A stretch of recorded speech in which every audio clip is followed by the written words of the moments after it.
So I want to start off with, I'm watching this movie and I'm like getting a Mad Max vibe, I'm getting a Blade Runner vibe. That's got to be kind of... You're nailing it. Yeah, it's got to be kind of awesome to kind of live in that, and especially because you guys are already so tight.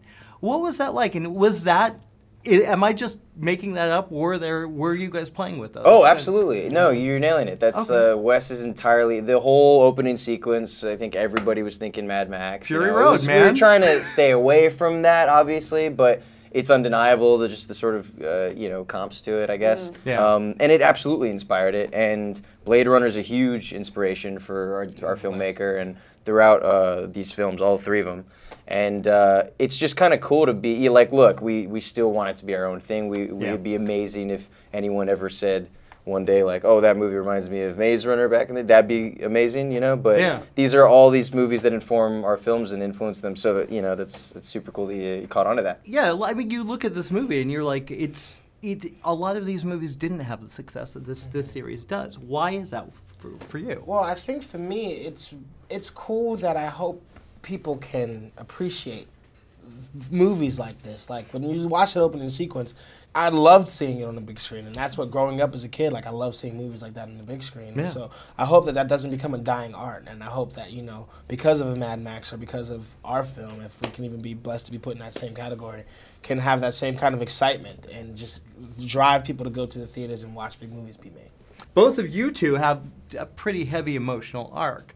What was that like, kind of bringing to this story and kind of getting to really get the acting going on this one? That was good performances from both of you two. Being with a character for a good few years now and get to kind of punch in and do something quite different with him. Yeah.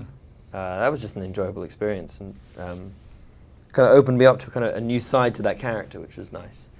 And yeah, it was fun playing around with the kind of schizophrenic side of it as well, and kind of jumping back and forth between those two worlds was interesting, and challenging. It was fun to watch. It was fun. Yeah. Good. Yeah. What about you? You get to be kind of the bad guy, but kind of not really. Yeah. It's interesting. It's a nice little role for you. Yeah, I mean, I signed up for these movies 5 years ago because I knew the arc that she would have, and I knew she wasn't just the token chick that would be there. She actually has really interesting kind of nuanced character flaws to her, and I wanted to play with that. I kind of really am searching to play roles that I wouldn't necessarily agree with, and she makes these huge decisions that upset a lot of people, and I found a way of understanding that, and that's always cool when you do it with a character. Well, I think there's a lot to be said about the story of these movies, and it does say something about the society we're living in, where, well, what is the greater good? Do you guys play into that as an actor, or do you kind of bring that in thinking about real-world experiences or with a film like this, or is it just pure fantasy for you?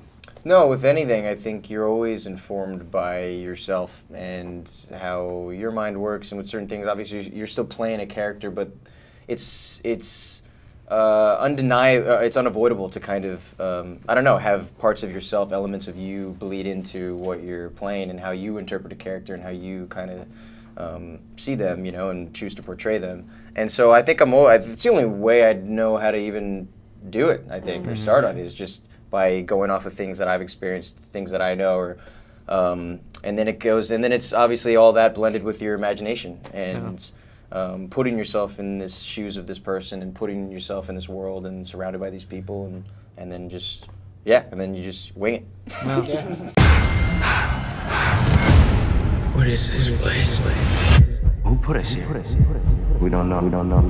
What if we were sent here for a reason? You're so close to the truth. Don't you want to know why this all happened? 3 years we spent behind walls trying to break out, and now we want to break back in. I get shotgun. You can't save everyone, Thomas. I can try.